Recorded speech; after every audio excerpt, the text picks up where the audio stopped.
산업재해 사고가 발생해서 한 집안의 가장이던 분이 죽거나 크게 다치는 그런 사고가 발생하면 남아있는 가족들은 정말 큰 어려움을 겪게 됩니다.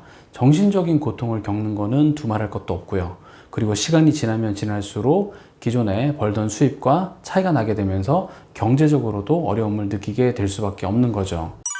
그래서 이런 점을 고려해서 최소한의 안전망으로 산업재해보상보험법이라는 것을 마련해 두고 있는 것이고, 근로복지공단으로부터 각종 급여를 수령할 수 있도록 해두고 있는 것이죠. 그런데 대부분의 분들은 산재사고를 한 번 정도 당하시는 것이지 여러 번 당하는 경우가 많지 않기 때문에요, 처음 당해본 산재사고에 어떻게 대응해야 되는지를 전혀 모르기 때문에 답답함을 많이 느끼는 걸로 알고 있습니다.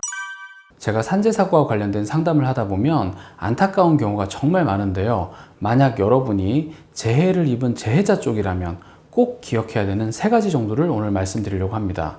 첫 번째, 만약에 사고가 일어난 그 당시에 목격자가 있다면 목격자를 꼭 확보를 해 두시고 그분과의 통화를 녹음해 놓는다던가 하는 조치를 취하셔야 되는 것이고, 더 구체적이고 명확하게 사고 상황을 알 수 있는 CCTV 등의 영상 자료가 남아 있다면 해당 영상 자료를 꼭 확보해 두실 것을 추천을 드리고 싶습니다. 제가 상담을 하다 보면 회사가 CCTV를 가지고 있다고 해서 믿고 있었는데 시간이 지나서 소송을 하려고 보니까 그 CCTV 자료가 다 사라지고 없다라고 얘기를 해버리는 경우가 있었기 때문에, 그런 경우에는 입증 책임을 가지고 있는 사람이 입증을 해야 되는 것이고, 해당 영상 자료가 사라져버린 것에 대한 불이익은 재해자 측이 받을 수밖에 없는 것이기 때문에 이 부분은 꼭 유의하셨으면 좋겠습니다. 산재사고를 당했을 때 재해자 측이 반드시 유의해야 되는 2번째는요, 바로 해당 사고가 누군가의 잘못으로 발생한 것이 명확하고 그 사람이 형사적인 범죄를 저지른 것이라면, 예를 들어서 업무상 과실치상, 업무상 과실치사에 범죄를 저지른 것이라고 한다면은 아무리 담당 경찰서에서 열심히 수사를 하고 있다라고 이야기를 한다고 하더라도 산재사고로 크게 다친 재해자라면 업무상 과실치상의 고소장을, 그리고 돌아가신 분의 유족이라면 업무상 과실치사 고소장을 제출하셔야 된다는 것을 꼭 기억하셨으면 좋겠습니다.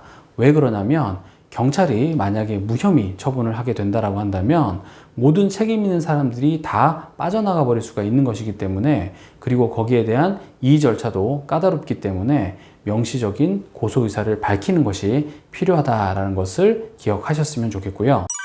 마지막 3번째입니다. 산재 처리를 받았다고 하더라도 고용주를 상대로 해서 추가적인 손해배상 청구를 할 수 있는 경우가 대부분이기 때문에, 만약 지금 나를 고용한 사람의 재정 상태가 점점 나빠지고 있는 것이 눈에 보인다고 한다면 여러분들은 산재 처리가 끝나기만을 기다릴 것이 아니고요, 지금 당장 적절한 조치를 취해 두셔야 된다는 거. 예를 들어서 재산을 찾을 수 있다면 가압류를 해놓고 바로 본안 소송을 한다던가 하는 절차를 밟아 놓으셔야 된다는 것을 꼭 기억하셨으면 좋겠습니다.